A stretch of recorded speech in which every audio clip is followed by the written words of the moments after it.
Halo Ananda, ketemu lagi dengan Ibu Nirmala. Materi kita hari ini tentang perkembangan teknologi informasi dan komunikasi. Di sini yang akan kita bahas yaitu aspek sosial penggunaan TIK yang meliputi etika penggunaan internet dan hukum dalam penggunaan internet. Oke Ananda, untuk etika dalam penggunaan internet, kita akan fokus kepada etika penggunaan media sosial atau yang sering Ananda kenal dengan medsos. Iya. Dalam penggunaan media sosial di kehidupan sehari-hari, kita perlu memperhatikan beberapa aspek. Jadi jangan digunakan saja ya. Kita harus perhatikan etika dalam berkomunikasi. Kemudian, hindari penyebaran sara, pornografi, dan aksi kekerasan. Selanjutnya itu cross-check kebenaran berita. Jadi ada istilah berita hoax. Nah, itu katanya berita yang tidak benar ya. Jadi Ananda harus cross-check kebenaran berita. Selanjutnya, menghargai hasil karya orang lain dan jangan terlalu mengumbar informasi pribadi. Itu. Selanjutnya, secara umum terdapat berbagai macam aplikasi media sosial di internet. Aplikasi media sosial bisa dikelompokkan sebagai berikut. Ada jejaring sosial, contohnya Facebook, LinkedIn, dan lain-lain. Ada juga kita kenal dengan aplikasi berbagi gambar, contohnya Instagram, Flickr, Pinterest, dan Picasa, dan lain-lain juga ya. Kemudian ada blogging, contohnya Blogspot, WordPress, Tumblr, dan lain-lain. Ada lagi microblogging, contohnya itu Twitter. Nah, ini sering juga ini. Ada lagi aplikasi berbagi video, contohnya YouTube, MeTube, Vimeo, dan lain-lain. Ini kebanyakan nih. Jangan-jangan cita-citanya Ananda ini mau jadi YouTuber, pembuat YouTube ya. Selanjutnya ada lagi kolaborasi. Contohnya Wikipedia, Google Drive, SlideShare, dan lain. Nah, ini dia ya Ananda ya. Jadi banyak dampak yang dapat ditimbulkan dari pemakaian sosial media tersebut. Berikut ini merupakan dampak positif dan dampak negatif sosial media. Kita perhatikan ke dampak positifnya ya Ananda ya. Jadi dampak positif dari penggunaan media sosial itu bisa menghimpun keluarga, saudara, kerabat yang tersebar di mana-mana. Dengan jejaring sosial ini sangat bermanfaat dan berperan untuk mempertemukan kembali keluarga atau kerabat yang jauh dan sudah lama tidak bertemu. Kemudian lewat dunia maya hal ini bisa saja dilakukan ya Ananda ya. Selanjutnya sebagai media penyebaran informasi. Nah, selain itu dampak positif yang bisa kita rasakan juga bisa memperluas jaringan pertemanan. Ada juga situs jejaring sosial membuat anak dan remaja menjadi lebih bersahabat, perhatian, dan empati. Jadi cepat ya merespon kalau ada apa-apa sama temannya. Cuman sebentar aja bisa ngomong tuh, bisa sampai apa yang dirasakan. Dan selanjutnya sebagai sarana untuk mengembangkan keterampilan dan sosial. Jadi pengguna dapat belajar bagaimana cara beradaptasi, bersosialisasi dengan publik, dan mengelola jaringan pertemanan.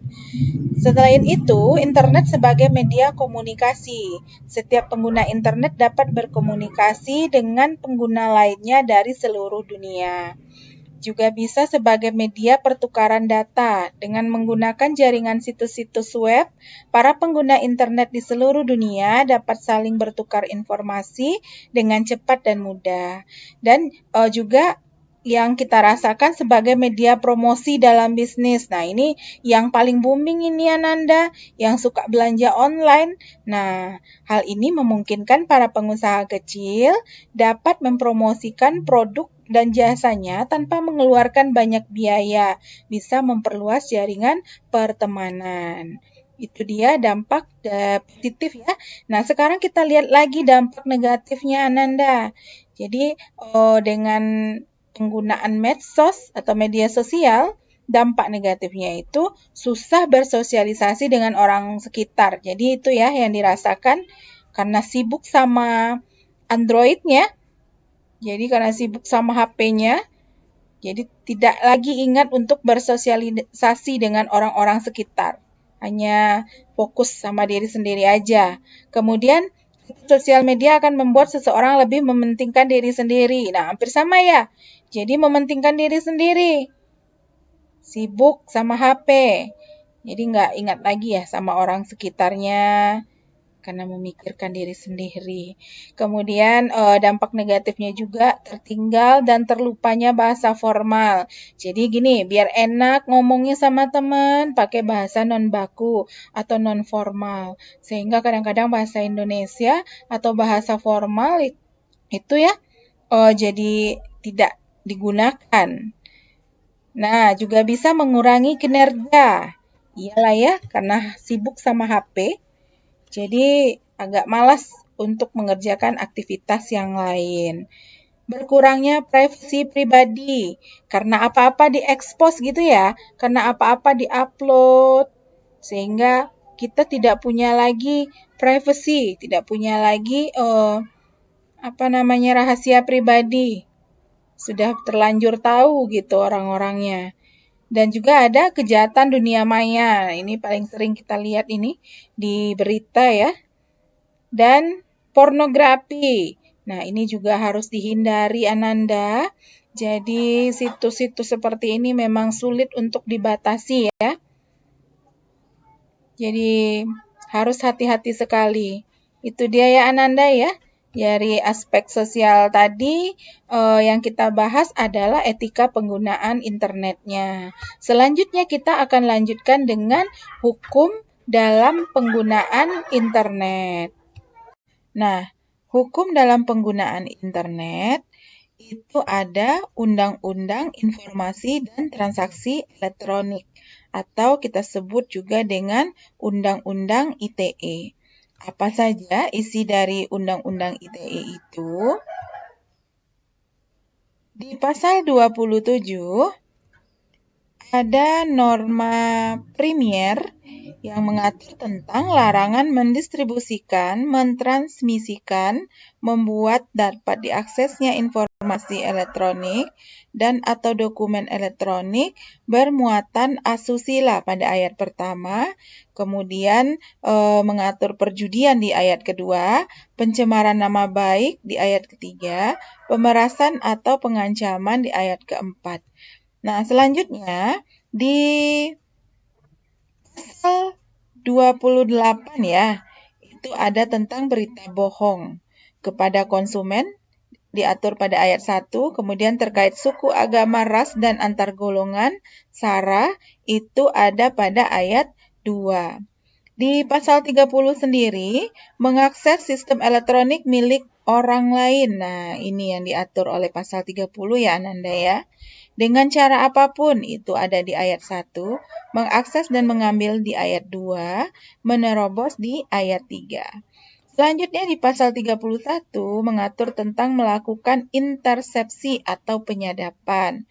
Jadi apabila penyadapan sistem elektronik milik orang lain. Di pasal 31 mengatur tentang melakukan intersepsi atau penyadapan. Jadi sistem elektronik milik orang lain misalnya disadap atau diintersepsi ya, itu di ayat 1. Kemudian dari publik ke private dan atau sebaliknya termasuk mengubah dan atau tidak mengubah pada ayat 2.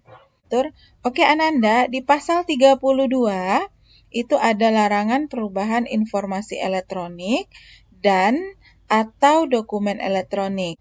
Ada tentang pengubahan, pengerusakan, memindahkan, menyembunyikan, itu diatur pada ayat 1. Memindahkan ke tempat yang tidak berhak, diatur pada ayat 2. Selanjutnya membuka dokumen atau informasi rahasia, diatur pada ayat 3.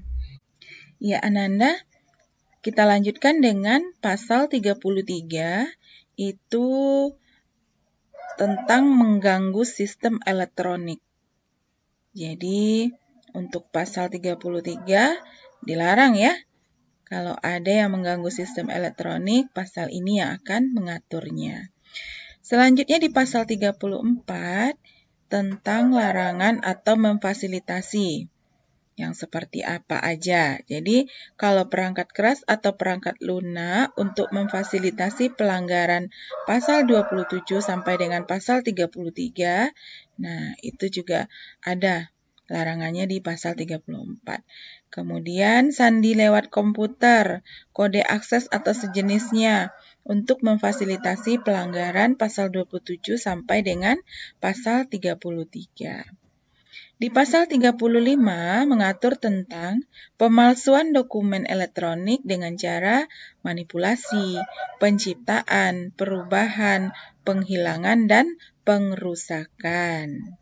Oke, Ananda, itulah tentang pasal-pasal yang ada di dalam hukum pelanggaran Undang-Undang ITE. Jadi, untuk kesempatan ini, demikianlah yang dapat Ibu sampaikan. Atas perhatian Ananda, Ibu ucapkan terima kasih.